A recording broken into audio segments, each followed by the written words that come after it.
You are Koba spirited, dude. Dude, listen, we need to get into that because now although Rise was maybe one of the weaker, maybe the weakest of them all. Well, I don't know. I like it better than Kingdom. We do need to talk about that because your letterbox about Kingdom, I was a little offended.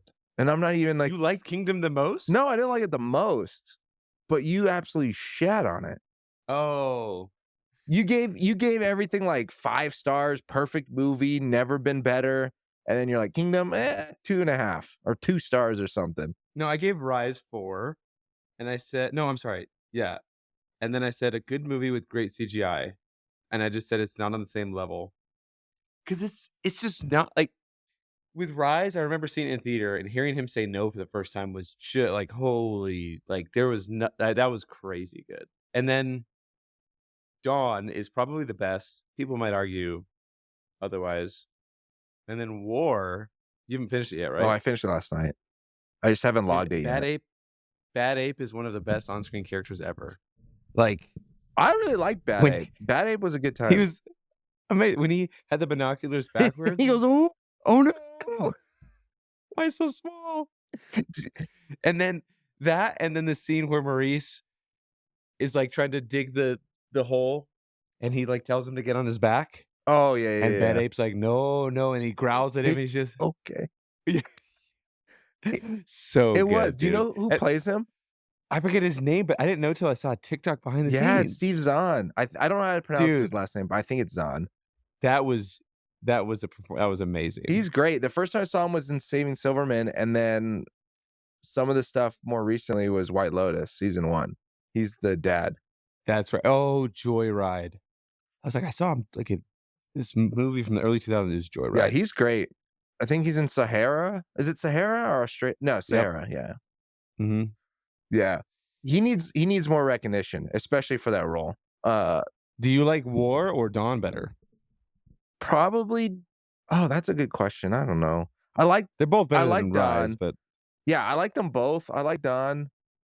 I think as far as your whole misunderstood argument with Koba, I feel like like in War, Woody Harrelson's character, oh man, that was rough, dude. That was a rough. he's a great He villain. Great is. He villain. is. And I think Well, not that he is misunderstood. Well, I don't know. Maybe he is misunderstood. I don't know. But dude, Koba comes back and haunts freaking Caesar, dude. And you're saying he's misunderstood and he's a good person and rightfully so, dude. Because of Caesar's love for humans, he died.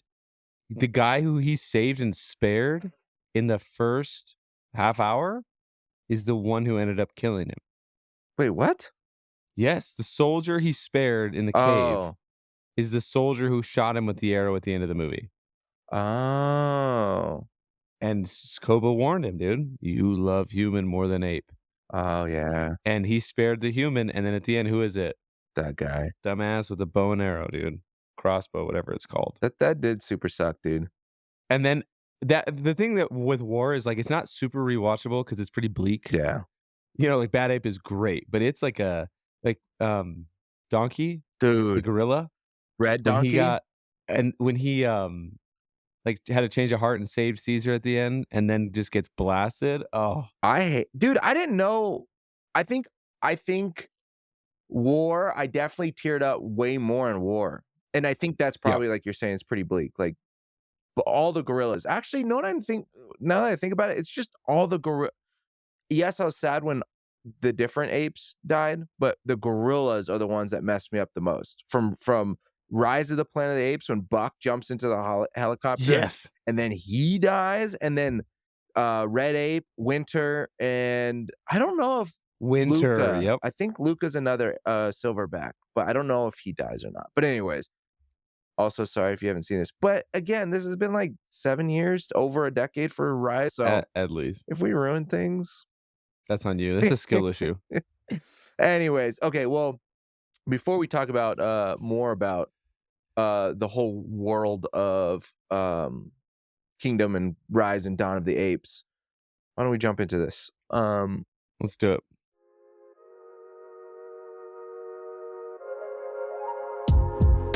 Welcome to the Living a Stream podcast, where we watch movies on the various streaming platforms and determine if they are full watches based on the 1995 Jimmy V ESPY Speech rubric. I'm one of 1993. Oh, is it 93? Based on the 1993 ESPY Speech rubric. I'm one of your hosts, Josh Perez. And I'm the other host, Eric Harrison. And today we are talking about the limited series One Day, not to be confused with the other One Day. That's a movie with Anne Hathaway, and I forget the other person. I'm so sorry, other person. But before we dive right into that, Eric, dude, I feel like it's been a minute since we've recorded. How you been? It has been. It's been a couple weeks, man. I've been good. I almost shaved my mustache the other day. I just had this urge, had this itch, and just almost scratched it, and just almost Did Jeremy shut text the you? sucker off. But no, dude, he DM'd me and was like, "Hey, sorry for, making fun of the mustache. It looks like your chest hair is much more a problem to worry about." And because, dude, Is that a I have problem? it's bad. It's very bad. My chest hair is, and my nipple hair. I don't know if we have to edit the word nipple out. Your But areola hair? Maybe that's the politically yes, correct way to say. it's gnarly, dude. It's like around the nipples, and they're really, really. I think I've told you this before, but I don't think I've told the people on the podcast. So Kelly and I were dating. It's probably 2013, summertime. We're laying down at night watching a movie on the couch, and I'm in a tank top. And she had like her head on my chest and like her hand here. And there was like a blanket sort of on us. And she said during the movie she felt a string and she wrapped her finger around it twice to pull it because she thought it was like a string from a blanket, and it was my nipple hair. And I like yelped like a dog, like you step on your dog's What paw, the- and she yanked it out, dude. She thought it was. Oh, So I love that at that story. point, I knew it was It's time. like It was time to. the enema that Finding Nemo lives in. Just Yeah, just what are those vines from Harry drifting. Potter that just grab them and pull them underneath? Yeah, it's You have to exactly use it. daylight to make them go away. First time I trimmed it was on a bus to Young Life camp. Jeremy trimmed it with like a pocket knife. He just wants you He said, "This is." hairless. He does, dude. That's actually concerning. Yes, Jeremy, we it's need to very talk. concerning. I realized after I said it out loud, I was like, this is interesting. But he really does give you a hard time for, what does he say? You have a sock on your lip. Yeah. It's brutal. Anytime I post a picture or a story that features the stash, I just know. I'm just like anticipating. But dude, exciting news. Yes. So it's Mother's Day. We had a good time. We got a pool set up in the backyard. It's been fun. But I got a new mountain bike. Oh yeah. I sold mine last time we talked, and like most of the bikes I was looking at were in Colorado. Okay. Because not a lot of people in Albuquerque were selling theirs. And I like had messaged my cousin Alicia. Shout out Alicia. I said, "Hey, if I Venmo you money," because she lives in Golden, and I said, "Will you meet this person in Golden for a bike for me?" She said, "I got you. Bet. Let me know." And so like I was super stoked. And then this lady ended up selling to somebody else for $50 more. And I was like, not happy with that. But anyways, it's all good. But shout out to my cousin who's going to give me the bike. Anyways, found one here in Albuquerque. It was a great deal. I went and picked it up before work the other day and just tested it out at the Sportsman's Warehouse parking lot and was like riding around and gave him the cash. And I was like, I don't want to go to work. I just literally want to throw this on the back of my car and go to the mountains. But anyways, that's exciting. Good news. That is. Happy news. Lord Kevin was selling a mountain bike, and I was going to text you, but then I remembered you saying that the person in Colorado was holding it for you, and I was like, they would never double cross you. So I didn't text you about it, and then here we are. I found his listing. Oh, and saved really? it. I don't Yeah. know a lick about mountain biking, so I have no idea what kind of mountain bike he was selling, but It was a great price. I was just looking for little bigger tires. oh, okay. Because this is too much into the weeds. Smaller tires, you got to maneuver a little more in the trails, and I'm not We don't like great. I just maneuvering. we don't like. I just want to like straight line, That's fair. No, man, it's been good. How about you? What you been up to? You went for a run? You've been running more? I have been running. It's been I've been all right. I've been doing I need to really take that seriously. So my dramatic I'm gonna die doesn't become a realistic I'm gonna die. So I started, I told you I did like 20 squats. So I've done about 20 more since then. and then I've been running more, and it's been an interesting ride, dude. I think it's just a mental block. You know, when you think that you can't do something, and so you have that block, and I'm like, I haven't ran more than 2 miles in forever. So 2 miles feels like exhausting, and it feels like Mm, I'm never gonna breach that.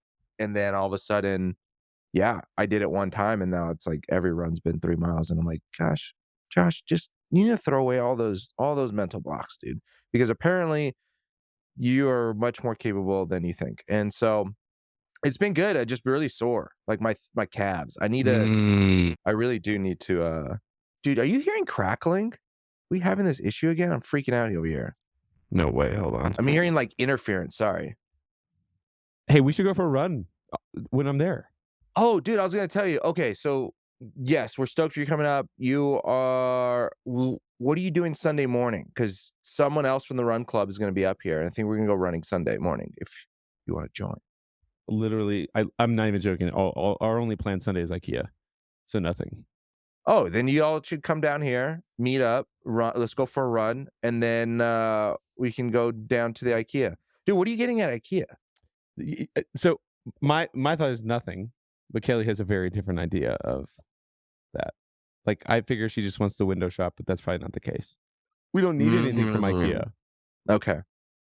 I remember one time we had to smuggle something across state lines for y'all. It was like Oh some yeah, kind you of had a lamp. bunch of stuff. Yeah, it was some kind of Ooh, like Guggenheim lamp yeah, art installation, yes, like 3 of them or something. Is that one of them? that's one of them. Oh dang, good for us, Yep, dude. Uh, dude, yeah, IKEA's a good time. I haven't been in a minute. Maybe I think I need to join y'all. But absolutely. yeah, sorry for that jump. But no, dude, running's been good. Running's been I feel like my calves and Achilles sometimes are gonna tear, but I figure you just keep running until they don't. Or do. I don't want to manifest that they're gonna Are they're you gonna 8 weeks run. out from the run? Oh gosh, dude, don't scare me like that. It's July, no? Shit. Yep. It's 4 days and 2 months. So yeah, just about 8 weeks. That's a little scary. I don't think I'm gonna be ready. But you either are or you aren't, and then you do it anyways. So you've said that on the last podcast, I think. Maybe it was the last one where you're like, I'm just gonna do it for the storytelling, for the lore. And Yeah. we were messing with Kylie the other day. So last summer, one of Kelly's friends from work has those I'm gonna butcher it. The ATVs with the cage. Oh, I sound so dumb. ATVs with a cage. Oh, like a dune buggy? No, Like a not a dune dune buggy. buggy. Yeah. These Polarises. Polari? what the heck are these called? Polaris. I'm so dumb. What is this called? I'm pretty sure you can buy them at Costco. UTV. Like these Oh, bad boys. no idea. Oh, that's cool. But Wait, you like have one of those? no, one of her friends from work, but it's like a 4-person UTV. Hold on, I'm gonna show you the picture for reference. So like one of these bad boys. Okay. Oh, And dang. so her name was Cynthia. And she's like, "Hey, let's go. Like, bring your husband and your friend. Like, let's go." She goes out to Rio Rancho, and I was like, "Cool, let's do it." She's gonna let us drive it, whatever. So she was like showing us the ropes on it. Um, and she's like, "Oh, I know this really cool spot down here, but it's tricky to drive through." I was like, I don't want to try it. Like, I'll hop in the passenger. Like, we'll all just go for a fun ride." So she's coming around this hard curve, and then she gets stuck on the side of this hill that's like 15 feet tall. I think we showed you the picture. And I hopped out to like assess the damage and jump to the bottom. And I'm looking up and I'm like, we're toast. Like, we need to wait for somebody to pull us out. There's no escaping this. It will roll. It's about as high as the top of those to the floor. Okay. And anyways, Kelly gets out because I'm like, babe, you should get out in case it rolls. And Cynthia's like, I'm just going to try to make the turn. I was like, probably not a good idea. Kylie stayed in the UTV. And I was like, you should get out because if she rolls, it's her vehicle, it's her decision. Like, she's just like, no. And she just like Mm. buckled on. Anyway, Cynthia tries to go. Of course, they roll. Boom, boom, they flip. And I'm joking with Kylie because the picture surfaced in our memories the other day. And I was like, why did you stay in? And she's like, for the lore, for the ant lore, like for this. And I was like, oh my, it reminded me of you so much because just Yeah, like dude. for the story. You gotta do it for the story. It's all journalism, man. And if we make it out, then yeah, we get to tell this story. And if you don't make it out, someone else tells the story Someone for else you. will. Exactly. So And also, I just want to say, when you did your hand motions, you made it sound like it rolled like over 2 times. Is that true? I don't know if I have a that's her stuck on the cliff. That is terrifying. Oh my gosh. So it only rolled over once, but Yeah. there I was like, "Well, are we good?" Oh my gosh. And yeah, it was I probably would have stayed in too. But that's pretty much gonna be me on this race. I'm gonna get stuck somewhere and I'm just gonna flop over, dude. But yeah, dude, it's good. It's good training. Uh, it's warmer weather, which is makes training a lot easier. oh, yeah.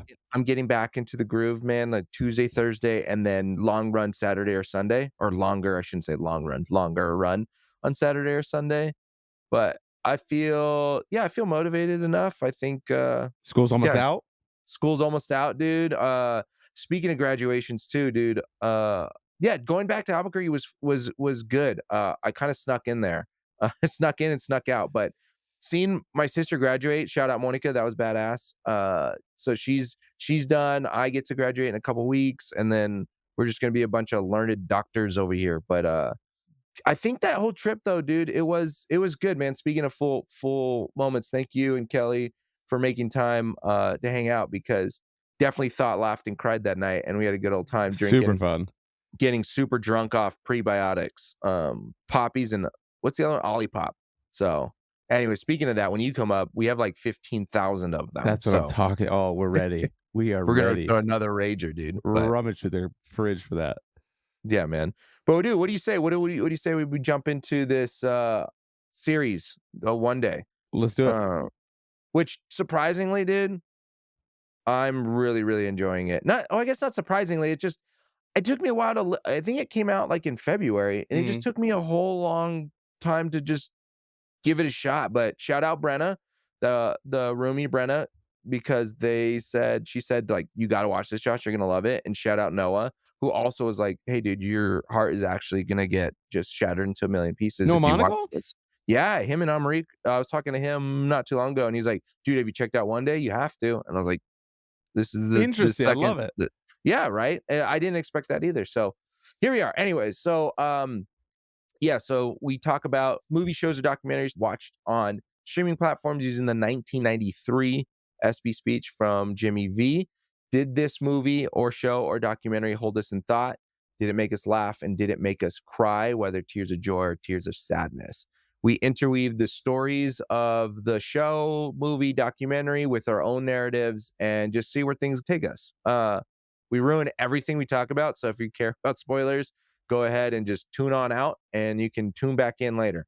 One Day is streaming on Netflix, and this says, a flawless rom-com you'll fall for hard. This highly bingeable love story features two extraordinary lead performances, raves the Guardian. That's such an I couldn't read that. There's a lot of commas in print and quotations, and I was like, what is it? But that's the overall description for the show. It's rated TVMA. Had no idea. Language, nudity, sex, and smoking. Do have an idea of that because I'm 4 episodes in. How many episodes have you watched now? 4. Okay. Just 4, yeah. Okay. Nice. Perfect. Let's see. Each one has a different description, which is wild. It starts in 1988, and Yep. I've kind of cheated or looked forward, and it ends in 2007, which is 15 years, which I don't know why I thought. I have one idea actually why I thought this, but I I thought it was going to take place over one day. And so That's hilarious. I was very confused when it was they meet in the first episode and whatever, they hang out, and then it disappears, and it's like a year later, and I was like, are we just gonna and then I was like, is it one day for every year? And then I caught on to the whole gist. But anyways, before I go into too many tangents, 91% on Rotten Tomatoes, 85 by the audience score. Letterbox, it's on Letterbox. I know that they say they're gonna put shows I on didn't know that. Letterbox. Yeah, not all of them are on there, but I did see they have Shogun, they have Beef, and they have One Day. One Day. See, this description is interesting because it's a little different because it doesn't quote The Guardian. It says 20 years, 2 people.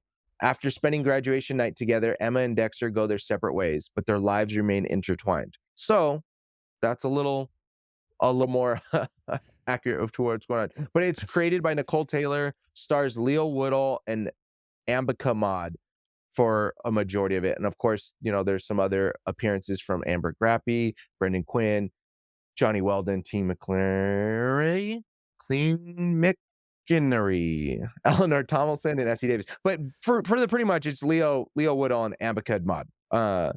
Eric, what are you thinking about this? What's going on in your mind?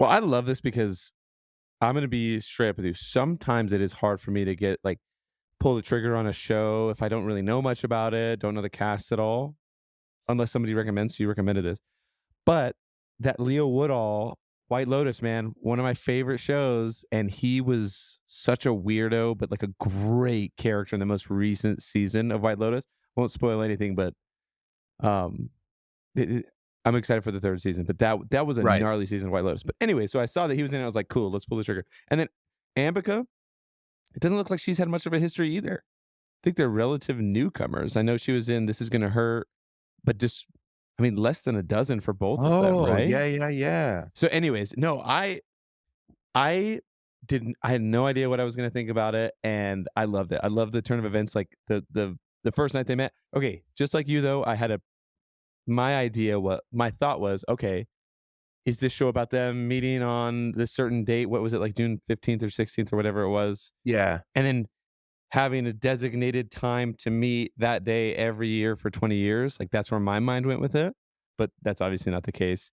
But no, I think what for me for rom-coms, what I really enjoy is okay, my favorite rom-com movie is Crazy Stupid Love. So, but this does not apply to that because it's Ryan Gosling and Steve Carell. But for a rom-com to really get me into it, it's I have to feel like they're real people. And 10 Things I Hate About You with Heath Ledger? Yeah. In that one and this one, I don't know, you feel like you want to be friends with the cast or could be friends with the cast, or they're real people. It didn't necessarily have to be relatable for me, but maybe real characters or remind you of people that you might have known.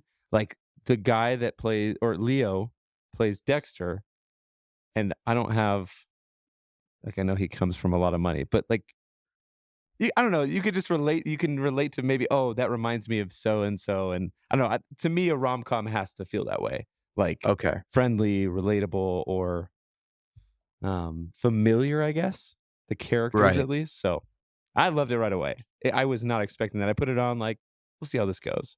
Right. No, same, dude. It takes me a minute. It takes me a minute to get into shows because I know it's a big commitment. Mm. This one has 14 episodes, and the first episode was almost an hour. So I Yeah. kind of thought all of them were going to be almost an hour. So Oh, they I'm were thinking quick. it's 14 hours, but they're quick. So it's more. I think they're more like 20 to 30 minutes now. And so it's 7 hours, which is still a commitment, but it's a lot easier to binge 20, 30 minutes than an hour show, 45 minutes to an hour show. So I generally take more gambles on movies because worst comes to worst, I watch it for 2.5 hours and it's not enjoyable, but I never have to think about it or watch it again. Versus if I start a show, I have to finish it. Yeah, I don't know if yeah. you remember the show The Mist. It's based on Stephen King. Have you seen the movie The Mist? I've seen the movie. I've never seen the show. The movie is wild. Yeah. That ending is one of the most horrific, Worst. saddest. Oh, just can't believe it. They made a show out of it, and it's not as great, and it's not as good. Mm. But at the time, this was several years ago. I had a roommate who was watching it, and I made the mistake, and I sat in for 1 or 2 episodes, and then I had to just keep watching it, and I just need to know how this ends, and so I got to keep going. And usually, I wait quite a few recommendations, right? I heard it. Yeah. Brenna kept saying about how good it is, and so and then I heard it from Noah, and then when I realized, because again, similar White Lotus, Leo Woodall, I thought he did great. Yeah. That the character he plays, you think he's shitty, but then you realize he's just in a very shitty situation that's kind Yeah. of making him somewhat shitty. Or yeah, anyways, it's more complicated than just he's a bad character or whatever. Yeah. And he's a weirdo, but Yeah, I think that's why I like Leo Woodall's character in White Lotus so much, because he added so much. Would you say he was a side character he was a little bit of a side character in White I think Lotus? so. So I think that's what I liked about that. And then this show, One Day, Tilly is the character's name, played by Amber Grappy, who is the main character, Emma's roommate. And in that first episode, Like, they meet in the bathroom a couple of times, and it's like that girl talk like, "Oh my god, what happened? What'd you guys do?" And it's just a little bit of comedic relief. Not that there was anything heavy happening, but also, I don't know, I just love a good endearing side character. And she's not really featured in a lot of the next episodes. I know they have a good phone conversation. Emma comes back to live with her, but um, yeah, I that's what drew me in. There was so much about that first episode. Right, right. Yeah, and we just did one of our newsletters, right, had the Sweet and Condensed newsletter, shameless plug, but subscribe in our bio. The rom-com draft and Oh, the yes. best friend or the sidekick or the third person in a rom-com, and I didn't think about it till you brought it up of that character plays such a good that same trope or that same whatever you would call it, the same, framework that you have for rom-coms because she's funny, she's hilarious, she adds some color to the commentary about, the awkwardness or the shot. Because this first episode where they first meet, you can tell that there's they're infatuated by each other, but at the same time, Amber's character, which why do I not think of her name? Emma. Why did Emma. at the same time, Emma feels a little awkward about moving forward, like Dexter wants to have sex, but Amber is Emma. I am getting tongue tied up here. Emma's like, you could see that she's awkward, and so there's these in and back and forth conversations about, well, then what do you want to do? You just want to chat. We're talking about life, but then when she goes out there, the best friend makes you laugh, and I think that's why I really do like this show is that it does engage. It has me stressed, it has me happy, it has me frustrated, it has me excited, it has me hopeful. It it just ranges all the like it's moving in through all these different feelings, even when the romance and awkwardness starts kicking in. And it just makes for a very good watch, even if I'm frustrated. Because, dude, I'm not gonna lie, the first two, after the first episode, I'm like, this looked great, the music was great, the acting was great, but what the hell is happening? Yeah, yeah, like, where is this I was like, going? "What is the point of this?" And then the end of it, right? It ends with, like, a year later. I think this is the only one that ends with, like, a title card that shows a Yeah, year later and they're with different people. And then it yeah. just ends and it like, how am I not gonna watch the next episode? And so it was very frustrating, and I knew I liked, again, the aesthetic and the what's going on, but I was really frustrated. Like, did you get frustrated with the characters through episodes 1 through 4? Yeah, especially I think it was episode 2 when she's traveling in the van and doing her I Theater huh yeah, I almost called them skits, but, like, yeah, her trying to like, her theater work, and then his interaction with his parents. I think I might be jumping episodes here, but that was a moment for me that I was getting frustrated with, like, I don't this is people who work in the arts, like, obviously may have taken this in a certain way, but I'm like, she's still so caught up with this guy, with Dexter, and yet she's obviously she eventually changes her mind, but she's pursuing this lifestyle away from him and this other guy that, like, she obviously doesn't really like. Because 'cause isn't it in that episode where she's, like, fooling around with the guy from the Yeah, cast or the the director cast director or person. whatever, and she's thinking about Dexter, Yep. and and I'm like, "Why? What's the reason? What's the reason instead of just, like, pursuing Dexter?" What like, so that frustrated me with her, and then this frustrated me so much, and it's not his fault or the mom's fault. But when he's in, I think it's for the end of this episode or episode 3, where Dexter's talking to his mom. She's a little tipsy, and I forget where they're at, somewhere in Europe. And she's like, "I have to tell you something important, but it can wait till tomorrow." And he's like, "No, just tell me." And it's when she wanted Mhm. to let him know about the cancer, and that frustrated me. I was like, "Dude, just don't let her leave because we know where it's headed, right? Like, I don't think we knew at that point it was cancer, No. but, it's not something good. It could have been divorce, it could have been they're out of money. I mean, there's so many things that it could have been, in my mind at Yeah. least, right? Because they're living lavishly. She's like, "Let's go somewhere expensive," and I don't know, but I got so mad. I'm like, "No, no, no. No, no, no. No, no, just ask her." So those 2 moments frustrated me for each character. One had to do with their relationship, one did not, but yeah, that's opening scene where she's, like, thinking about Dexter, and I know she was writing him postcards and whatnot, but I'm like, "What are we doing Yeah. here?"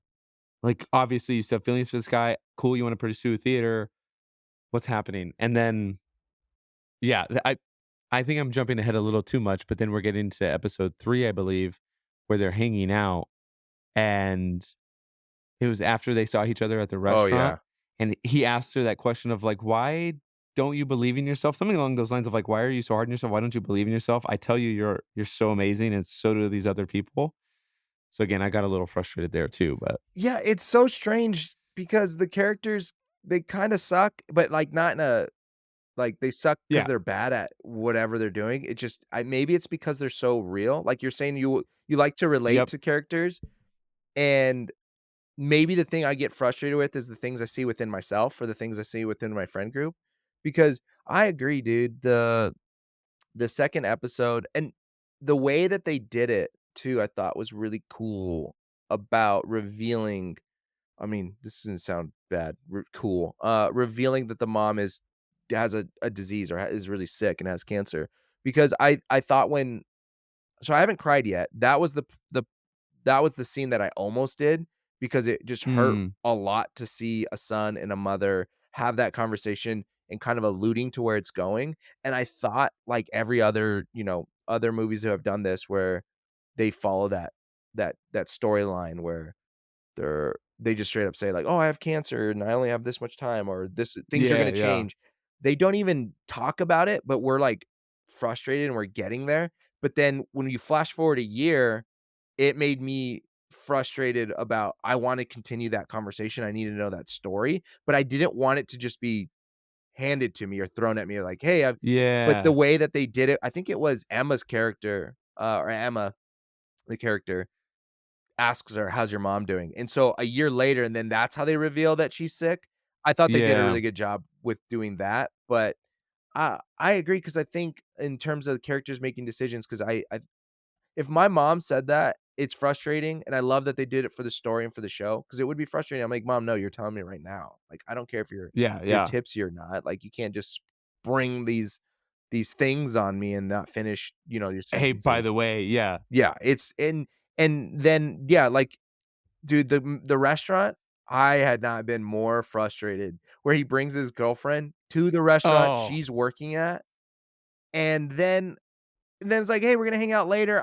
I'm trying to buy drinks for you now, and let's hang out."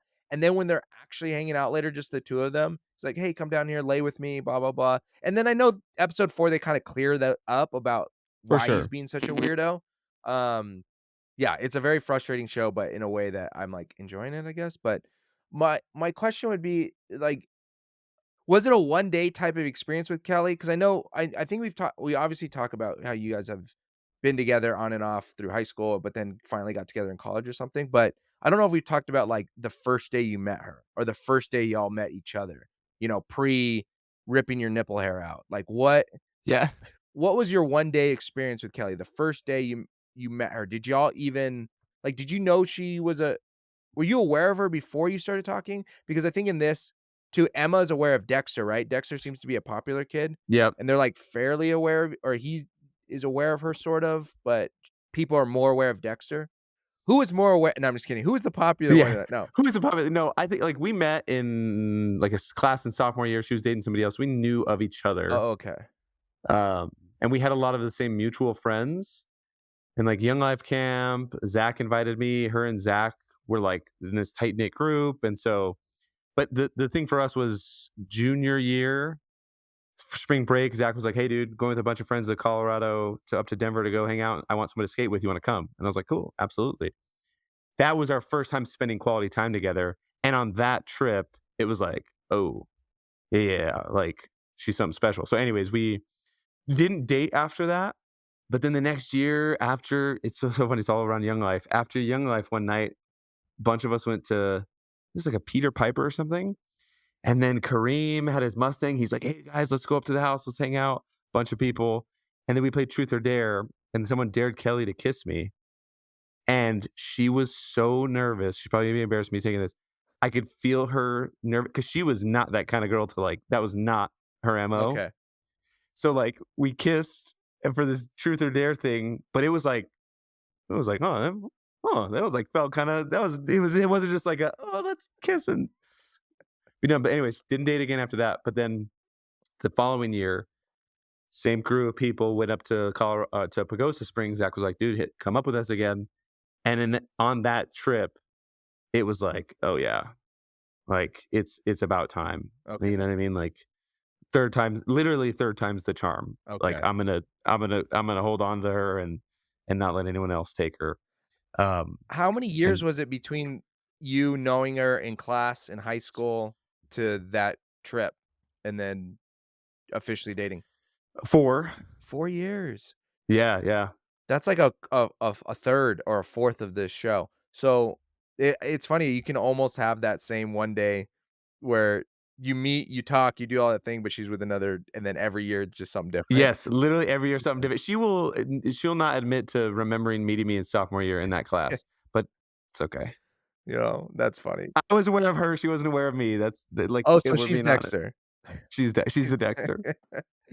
That's funny. But yeah, dude, no, I think they do that yeah, they just do that really well. I love a story like, so Kelly in all of her books, there's, like, different tropes, like, one is I don't know, she said, well, one's like enemies to lovers and this and that. I enjoyed in this how they were very different. Like the Mhm. whole opposites attract. They just come Right. from different backgrounds, different lifestyles, um, obviously different friend groups. And I know she was aware of him, but like their family dynamics, him coming from money, and just all that's so different. I love that. I love to see that when a movie or a show can portray that really well. Like Yeah. he that's what was so interesting because, over the course of the first few episodes, he has that girlfriend, and in episode I think it's 4, where he's talking about like, "Oh, I have crushes on everyone kinda thing. I'm attracted to everyone," or however he says it, and but there was always something about her that was different, and so it's like, well, yes, he may have been around the block a bunch of times and is popular and dates a lot of different people, like, something about her sticks out that's unique, and it's a kinda girl that he's never gone for before, Mhm. and vice versa for her too, right? Like, she was with that guy on her gigs and skit tour Right. who was like not it was like anti-Dexter, like not Dexter at all. Yeah, and I think too, because Dexter, he's charming and he's charismatic, and I think too, like, he's good looking, but not conventional or, like, not Yeah, like what you would expect. No one in this movie, I don't think necessarily is like what you expect in terms of, jaw-dropping rom-com type of movie, and I love that. I love that when shows yes, show a more yeah, it's their personalities make them even more attractive as the show goes on, and not that they're unattractive to begin with, that's not what I'm for saying, sure. but, as you get to know Emma, as you get to know Dexter, they become more appealing, and I think that they do such a good job, like you're saying, about these opposites and, uh, like, even the money, because they slowly reveal that. I don't know Yeah, I didn't really pick up that he was wealthy in the first episode, but then you kinda get that hint when he's traveling with his mom, or he's really, what's the right word? Where he's just kinda go with the flow, not yeah. whimsical, that's not what I'm trying to think, but almo Sarah, help us out. phone a friend, Sarah, call the audience. It's like that word that where you're like kinda spacey, aloof, maybe that's Yeah, what I'm yeah, yeah. thinking. Where and it's something that I think is afforded when you don't really have to think about a day job or how you're gonna pay rent, and, like, not to say that he doesn't have ambition and not to say that he doesn't care about doing something, but they show her character really well. They show things really well without telling us, and I really appreciate that because Emma's character, she is concerned about that, right? She is concerned about, "I wanna be a playwright, but also I need money, and also I need to pay rent," and also, even when she calls her best friend, I think it's episode 2, where she says, "I'm moving back to London," and her friend says, "Oh, cool, it's $200 for rent and blah, blah, blah. It's a free room, but it's not free." And she's like, "Well, I'm not gonna be able to pay, like, right away. She's gonna need to get a job Yeah, and stuff." And so that kinda makes me think too that in episode 4, when they go to Greece for vacation, that he paid for everything to go on yeah, vacation, which, again, it adds to the frustration, but, like, at the because 'cause I'm like, "Why are you have another girlfriend?" Because every episode he has a different girlfriend, it feels like. yep, And he's paying supposedly or allegedly, I think he's paying for his best friend to go to Greece on this vacation when you have a girlfriend, and that and maybe it's not even the girlfriend part necessarily because I know some people live different lifestyles, and that's great, and it's more that they both aren't expressing what they want, and they're both Like, they're not honest they're about it. frustrating, yes, because 'cause I'm like, if they're all on the same page, more power to you, live your life, but I think it's that she likes him and doesn't act on it, and then he likes her but doesn't say it, or he acts on it, but without saying things, I guess, um, until episode 4, we do learn, like you said, he says, "Oh, I fancy everybody, and I do like you," and That's what he says, "I fancy everybody." Yep. and so he's starting to be a little more clear, I guess, in that regard, and it frustrates her because it sounds like she's like, "I wanna be fancied, but I just wanna be liked maybe just by you," or, "I wanna be the only person there," Mm. but she doesn't say those things. She kinda just, I don't know, gets frustrated, and rightfully so too. I'm not saying that she Yeah. doesn't have any reason, and that's what I guess I love about it. It's so there's layers and depth and complexity to it that is very reminiscent to a lot of um, through the last whatever 14, 16, 17 years of my friends going in and out of relationships, me going in and out of pursuing people, and just the whole dynamic of it. I'm like, it's very easy from the outside looking in to judge all this stuff, but then when you're up close with your friends, or if it's you doing it, you kind of have a little more like understanding, or like you might know you're being frustrating, but you're like trying to figure out, I don't know, the complexity of it all. That's a great point because it's like, just spit it out, just say it. But in real life, when you're pursuing somebody or dating somebody or your friends, they aren't. They're not gonna. And that might be advice that we give our friends Yeah, that they give us, but it doesn't happen. So that's a great point because that's what makes it so relatable. It's like, why not just say it? But how many times would that advice have been helpful for us in right. our life, right? In like the last decade. But to your first point that you just made, in their in the bed, the first conversation they have in episode 1, when she's like, "What do you want to be when you're 40?" And then he says something like, "Well, reality sucks," or like, I don't like reality." And she's like, "Wow," something about like basically it's a privilege to think that way, Ah, you know? So yeah, yeah, yeah. so like you said, they're hinting towards the idea like either he has money or he knows he's coming into money. He's like, "I don't really want to think about it. I want to travel. I want to do this and that because I don't like reality." And she's like, "Must be nice to not have to think about reality." So, yeah, no, that's the thing is there's just I was thinking about too what you said where like they're not necessarily conventionally what you might see, and I think that's why I said even though Crazy Stupid Love is like my favorite, it doesn't apply to that one because it's Ryan Gosling, right? But Right. any rom-com that really resonates, it's like they feel like real people, not real people, whether it's like you in their shoes or friends that you may have had in their shoes, or you as the supporting character, like this. What was her name? Her friend's Tilly? name? Till yeah, right. So And not that I wanna defend, come to the defense of Ryan Gosling, because as if he needs defending, but there's a part of me that's like, they wrote that movie, his character so well at also, in that, yes, he's the charming guy, yes, he's charismatic, yes, he's the best looking person in that club or whatever, and he woos, like, the way that Emma Stone's best friend looks at him yeah, and treats him, it is exactly that, right? Where if you can go home with anybody in this room, it's that guy all the time, every day, and I get it, he plays that role very well. But I think the part that really helps me in that rom-com story is how he is just brought down out of that world, down to earth in a more with through his relationship with Emma Stone, when yeah, they don't sleep together that first night, they sit in that stupid massage chair from Brookstone or wherever you get those massage chairs from, yep, and they end up just talking that night, right? And I think then it just brings this, like, real like, you cut through the whole, um, what's the right word? Like, womanizer, there we go, that's the word. You cut yeah, through the womanizing, I think that they do that character pretty well to make him I was like, "Oh, he is a person." Like, he does care, and he does yep, have the and you look at like, no one would have thought he's fallen in love, even when Steve Carell tells him that he's his best friend until he finds out he's dating his daughter, and he's like, "Nope, like, you're a shithead, I hate you, don't ever talk." And so I don't know, they just do it anyways. Not that we need to talk about Crazy Stupid The Love. twist in that night though too is so great where she wants to like jump all over him, and Right. you're right. He comes down to like he's talking about his relationship with his dad, like all this stuff that ends up happening. So yeah, it's Oh, written that's right. so I well. forgot she kinda brings that out. Yeah, She's the reason why he's becomes vulnerable and honest in that way. Yeah, because she's trying to jump his bones, and starts doing the and it opposite of what he teaches yeah. people. I forgot about that. Yep. Yeah. We need to do a whole Rom-coms are episode good, on it. man. We really should, and I think there are so we what was it, a few months ago? I don't know how long ago, was that Anyone But You came out, that rom-com Oh, with yeah, Sydney yeah, Sweeney yeah. and Glenn Powell.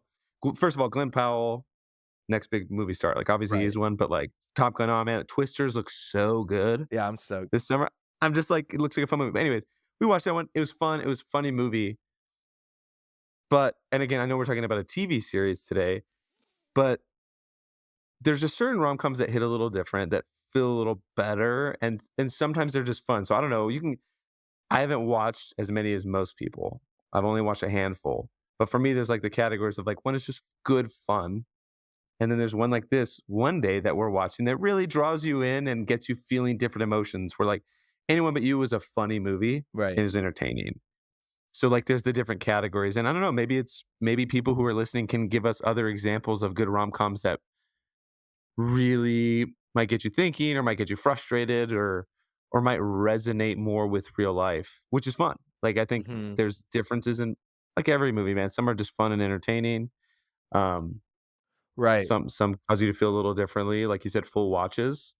And so I don't know, but we haven't gotten through this whole season yet, and we'll have to recap when we close it out. Oh, But absolutely. Yeah, and I'm looking forward to it because I think it's just gonna make the frustrations melt away, and I'm just gonna be just absolutely floored. Like, I think our conversation is gonna be a little different in terms of, "He's frustrating because of this reason, and it's not fair to her, and she needs to say this and do that," and I think it's gonna just turn into this just whole, like, "God damn it." Like, yeah, yeah. this is brutal, and I understand, but, we just watched Crazy Rich Asians, and Oh yeah. speaking of a rom-com, I was thinking about this when you just mentioned the feelings of frustration and that movie I thought did really good. I had seen parts of it before, but I've never watched it in its entirety. I don't know why or how that happened, but they also I don't know if it I just relate so much to this idea of being in between, and they talk about the main character and the mom who isn't wealthy. I forget her name, but she tells the mom, like, "But I am Chinese," and she's like, "No, but you're Chinese American," and then they go to Singapore and they meet people and feeling that about my life, about being like, I am Mexican. Like, "No, you're Mexican American," which is very true. I am Mexican Yeah. American, and Yeah. yet I'm not American enough. I always think of it's funny, I was telling Skylar this, and, he brought up Selena, and I was like, "Dude, I talk about Selena all the time, whether it's in class or, when I'm thinking or writing about these ideas of being in between spaces." I talk about Selena in that scene where he says, "You need to be 100% Mexican, you need to be 100% American. We need to be twice as perfect," and that movie, Crazy Rich Asians, talk about that, and anyways, it gets into this more depth of like, yeah, these relations, what it's like to be a person in different ethnicities, different race, different cultures, growing up different places. But that one stuck true. New Mexico Drew and I were chatting, and he brought up a good point about it stuck true to the tropes of rom-coms, like the Yeah. boombox holding over your head moments, where Yeah. he runs into a plane that he's not supposed to be on, and he makes a Yeah. big Yeah. scene, and then he proposes there on the plane. It's just so outlandish and absurd, but at the same time, it's weaving in these, like, really rough, like, familial, and historical and heritage and these dynamics that we get in real life. Like, if like, my family like, my grandma just asked me when I was visiting, she's like, "Hey, so when are you getting married? When are you having kids? Like, you're supposed to get married not until you're 28, and you did that, great job, but now you're 32." And I was like, "I don't know, grandma, like, that's gonna." Oh my But god. there's this pressure, right? These familial and cultural pressures to do something, and I made a joke about, like, "I'll jump on that train when it comes," and she goes, "Sometimes the trains pass and they don't come back." Like, Oh, and so oh my lord. Crazy Rich Asians do a great job of all of that, right? Making it a full watch in all those different ways, and this, I feel like yeah, like you had said, some rom-coms, they're just rom-coms, and that's great, and there is a place for them. I enjoy them just For as much sure, as any other absolutely. one, right? But, these ones definitely get the brain thinking a little bit more, and it's One Day's definitely held me in thought. I've definitely laughed, and again, it's not like belly laughing. Like, I don't know if I haven't seen Anyone But Yeah. You, but I would imagine there's, like, laughter in it, kinda similar to, like, No Hard Feelings with Jennifer Lawrence, where Yeah, you're exactly. you're laughing, right? Because it's just absolutely ridiculous, or there's some funny moments. This one, I'm laughing more out of, like, yeah, the realness, or, like, just the interactions with her roommate. They're really funny, like you were saying, she's interrogating, she's asking these ridiculous questions. The next morning, she makes up some excuse, "I gotta go feed my guinea pig," or something, while you guys well, you she I think it was Tilly, who the roommate, who's like, "Hey, we should go for a hike, let's go outside." I can't remember who said that. It might have been her. But she was Yeah. involved with the plans, and then she created some plans, and then she bowed out of the plans herself. So it's just those little things are just really funny to think about, like, the wingman stuff or wing person stuff. And then, uh yeah, I'm probably gonna cry. I haven't yet, but I'm probably. So who knows if this is a full series, but We'll find I'm out. sure we'll find out. I was thinking about what you said too about Crazy Rich Asians. It's like when you were getting mad at me for always trying to pick horror, where like, yes, there's a place for screams and Texas Chainsaw Massacres and Halloweens. They're just fun. Well, to us, to certain people, they're fun. But like, Mhm. then there's elevated horror, right? There's other. What was the one that you really like? It was Talk to Me. Talk to me. There's certain horror movies that, and as that might be pretentious to say elevated horror. It feels pretentious, but like, there's, and I like it all, right? Any kind of horror, but both have their place. So with rom-coms, right, you have, we'll see what this one turns out to be. Right. But yeah, you have, the Anyone But You and these other just funny ones. And but then you might have something like Silver Linings Playbook, right, Oh, with Jennifer yeah. Lawrence and Bradley Cooper, where it's a little bit different, right? They're talking mental illness and different stuff. It's a rom-com, it's classified as a rom-com, and it is funny, and they're both awesome. And didn't she win an Oscar? She was I think she won an nominated. Oscar. I think she won one for that. Maybe I'm, hold on, let me see. Yeah, Oscar winning performance. Jennifer Lawrence won for that one? Yeah. Have you seen that one? I have, it's been a minute, but I have. I've read So, the book too, I think. oh, I didn't know that. But like, yeah, it's one of those things where both have a place, both are really enjoyable to watch depending on your mood and what you want to do, right? But it's we'll see where this one lands. That's good. That's a good, I'll have to rewatch Crazy Rich Asians. I really liked it when we watched it. Yeah, it's really Um, good. It's really good, and it's funny. It's when again, did it the come out? rom-com, uh, template of the best friend, Awkwafina being the best friend, great. Yeah. It's very very fun. Uh, Oh, wow, it's 7 years ago now. yeah, Six years ago. it was a while, 2017 or 2018 or something. Just now, I'm just scrolling through all these rom coms. But anyways, yeah, it's, we'll see where this one ends up. I have a feeling, yeah, we'll be satisfied at the end. It's not gonna. I think it'll end up being a full watch. But yeah, you're right. It hasn't been like belly laugh, laugh out loud in the way that Crazy Rotations of these other Yeah. ones will be. Even so, we'll see if we get there. I don't know. I've enjoyed it. I was absolutely not expecting to enjoy it like I have. Yeah, I'm hooked. I can't wait. I need a binge.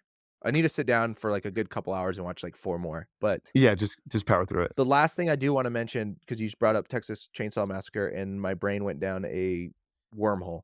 Um, as it should. Dude, I watched Alien. Did we talk about this already? I No, watched Alien in theaters, 1979 Alien. Wait, what? are you sure we didn't talk about this? I'm so sorry, No. listeners. If you do, just skip to the end. Just don't When did listen. you I watch wanna it? tell Eric this. I watched it in theaters because it was its 45th anniversary, and they put it back in theaters, and it was a Monday. I wanna say maybe, like, April 22nd or something. We Um, did not talk about that. and dude, watching it in theaters was just so eerie and, like, surreal, because I should not be experiencing watching a movie in 1979 that came out in 1979 in theaters. And the way it looked, the old 20th century Fox, like, intro thing, Oh, like, it looks the same, but you can tell it's from the '70s. And then the title cards, and then even the credits, dude.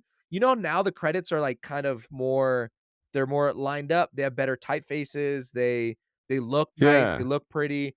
Dude, this one it wasn't even centered. It was like you had to type out, and if someone had a longer name, their name would go further out this way rather than moving over and being in the center. It would just like, "Okay, we're gonna start typing," and it was a fascinating experience, like, outside of just what the movie is. It was fascinating just in that, I was like, "Oh, this is what it would have been like going to the movies in the '70s, and what was Oh, it that's like?" amazing. But they did an interview for like 35 minutes before, and at first I felt hoodwinked. I was like, "I thought this movie was gonna be over 35 minutes earlier than it is because you put a interview between Ridley Scott and the director of the upcoming Romulus Alien in Au it's coming out in August." And so at first I was frustrated, but then I was like, "Josh, why are you frustrated? Grow up." Like, you get to hear a legend talk about a movie with the person who's carrying on the legacy of this franchise, and you've already disrespected it by not watching it. So now you're gonna be ultra disrespectful and not hear the d You've never seen it before? No, never. This is my first watch ever. Dude. It was very Enneagram 4 of me to be like, "I'm not gonna watch this movie that everyone talks about." And it's like a staple. It's like The Godfather. I've never seen The Godfather either, but people are like, "You can't be a film Ooh, person and not watch The Godfather, not watch Citizen Kane, Chinatown," anyways, all these other movies, including Alien. They're like, "Alien including is Alien, huge." absolutely. And so That's to be different and frustrating, I was like, "I'm not watching this." And also, I don't like scary, I don't like horror. But then when it was in theaters, I was like, "Oh, my first watch is gonna be in theaters." Now I can tell people of our generation or generations below us that my first time watching a movie from 1979 wasn't from streaming, it wasn't on a laptop, and it wasn't on a TV. It was in a theater, and it was sick, dude. But my reason that made me think about this is really Scott said there were 3, like, big horror movies during that time that led to Alien and what it is, and one of them was Texas Chainsaw Massacre. And let's go. as an inspiration, or the original one, like, not the one with Yeah. obviously, like, was it Jessica Biel Original one in is 2006? gnarly. I don't know if you've seen it. I've seen maybe parts, but that's one of those Heavy. I'm bailing. But, anyways, dude, it was a cool movie theater experience, dude. Like, I was so stoked.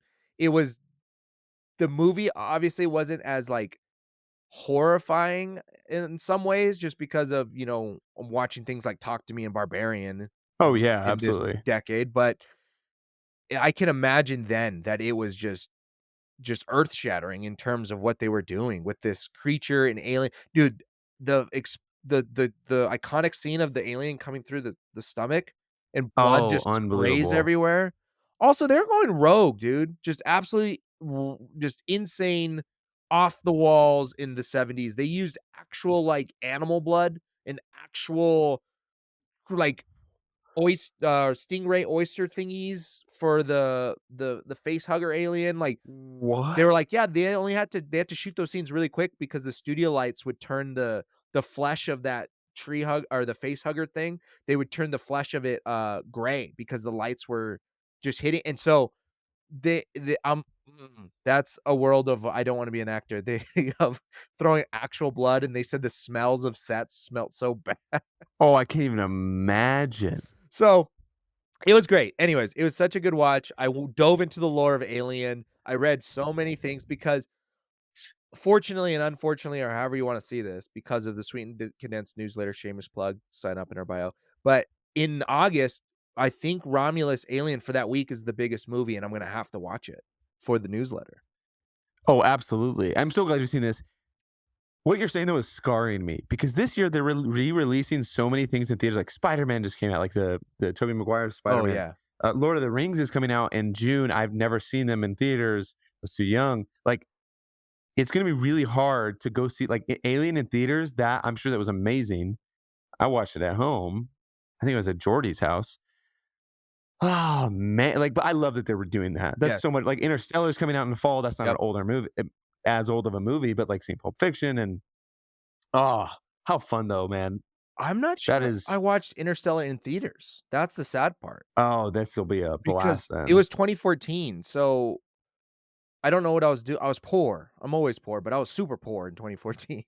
I had just graduated, and that was the whole business and substitute teacher era. So I don't think I went to the movies very often, and MoviePass wasn't for me until 2017. So I have a feeling I didn't watch it. So I agree. This is a chance for me to watch. My first watch of Spirit Away was a movie theater watch, and they have Phantom Menace from 2001 right now, or 1999. When that came Yep, out? that's in. I think it was 2001, in theaters. So I agree. I love that we get to it's almost second chances, and for I love it. for watching things that we missed, and then first chances for things that came before I was even, born. I was just like a sperm or something. And Hell yeah. but anyways, dude. Yeah. Any closing thoughts? Subscribe, PayPal, Venmo, Zelle, all are accepted here in the Three Milks Media household. The newsletter is a lot of fun. Definitely follow that account on Instagram, Three Milks Media. This week was a great week of watches. I think we got Mindhunter. We had this One Day show. Ooh, I'm spacing on another one. I watched Eyes of March. New Mexico Drew had a good one. What was New Mexico Drew's? Oh, Peanut Butter Falcon. Peanut Butter Falcon. Oh, fantastic. So yeah, anyways, check out our Instagram, follow us. Thanks for tuning in. See y'all next time.